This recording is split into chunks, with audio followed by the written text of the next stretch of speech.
Hello, I'm Heather Choate. Thank you for watching my video blog. I hope that it is of service to you today.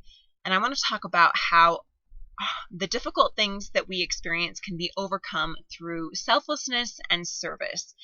And this was a message I really needed yesterday, because yesterday was a real low for me. It was a very trying day. It started off as a normal day, and I got all the kids ready, drove into town, and dropped them off at my sister-in-law's house because I was going into infusion. I'm receiving a biological type of chemo for a full year, but we had to stop the treatment for a few weeks because it was affecting my heart. My heart function had been reduced by 15%. So we gave it a few weeks for my heart to recover and then resumed the treatment yesterday. But things just did not go well. My port, I don't know if you can see it right here. This is where I received the chemo. It was not working. So they gave me a 2-hour treatment to try to open the line up. That was 2 hours more I had to sit there. 2 hours more my sister-in-law had to watch the kids. And even after the 2 hours, it still didn't work. They were like, let's do another 2-hour treatment. I was like, let's not. So I opted for an IV instead. I hate needles, but let's just do it. Well, as soon as they put the IV in, I felt nauseous. I felt faint. I was dizzy. I was not feeling good. And that stayed with me basically the remainder of the day. So I was not feeling good. I was in pain and just felt like, woe is me. One of those moments like, this sucks. I shouldn't have to deal with that.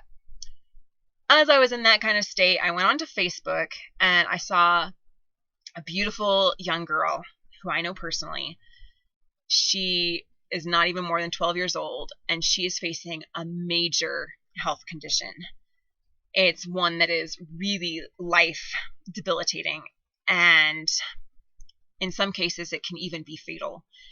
And I just realized, wow, what I'm going through right now is nothing compared to what she has to go through. And I felt kind of ashamed that I had been so woe is me. Well, it wasn't but a few minutes later that I was on the phone talking to my sister and telling her about everything that's going on. And then I was complaining about how I have to do surgery. And I really don't want to do it at all. I have to do it in the next couple months, and it does not fit my plan. I have goals to lose weight. If I do surgery, then I can't exercise for a while, and I know it's going to put me behind. And I'm trying to build a business, and I'm writing books, and I'm homeschooling my children, and surgery does not fit the picture. And I don't want to do it. And I was just, again, woe is me. It was all about me. And then I got off the phone and I realized that I had just been kind of complaining and venting, and this surgery is for my benefit. I'm wanting to lose weight to improve my body image and, my fitness and my health, my strength, my beauty, my appearance, my attractiveness. And the surgery is to add to that. It's to finish, the cosmetic surgery after I had my mastectomy. And it's really a good thing. I'm not losing a limb. And so when I thought about that, some people go into surgery because they've had major accidents or major injuries.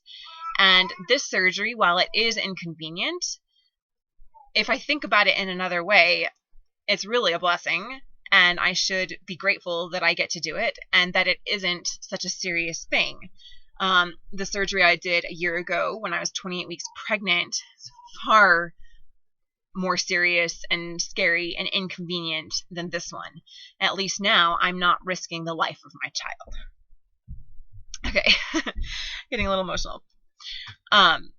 So I think that when we have some of these woe is me moments, or we're just feeling really negative about life, it helps to turn it around and to look at someone or someone else that is having a harder time. Then another thing I was complaining about was living in a camper. And I'm tired of it. I want out.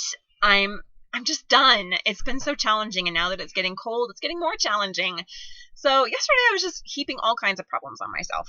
And then I drove past an older man who was homeless. And I realized I've got a car full of groceries, a car full of happy but, crazy kids.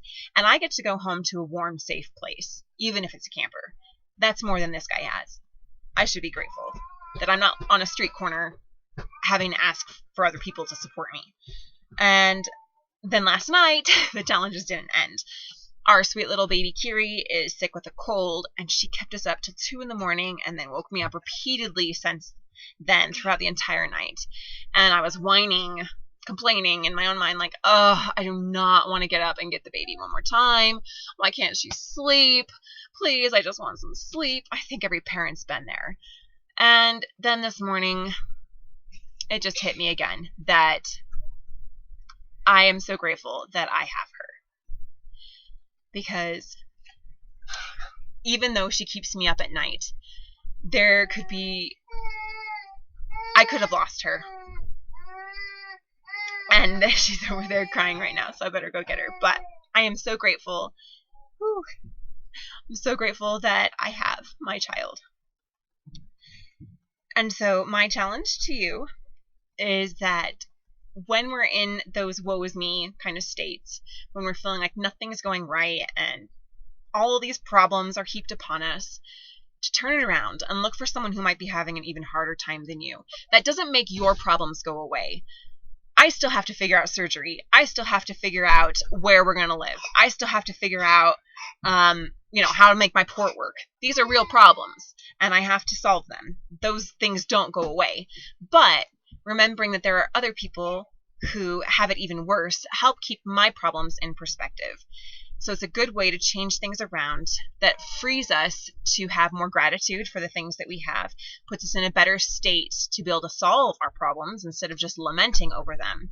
And then go out and do service. Get out of your own self. Forget yourself for a minute and go serve someone else. It can be a smile. It can be spending time with a child. It can be bringing someone dinner who's having a hard time, or calling up a friend, letting a loved one know how much you care about them. And those things will help lift your spirits. It will help lift other people's spirits. It'll turn those crummy days into fabulous days. And that's what we all desire, and it's what we all deserve, is fabulous days. So that's my challenge to you. And if you liked this, please like, subscribe, and share. I hope you have a fabulous day. Thank you so much.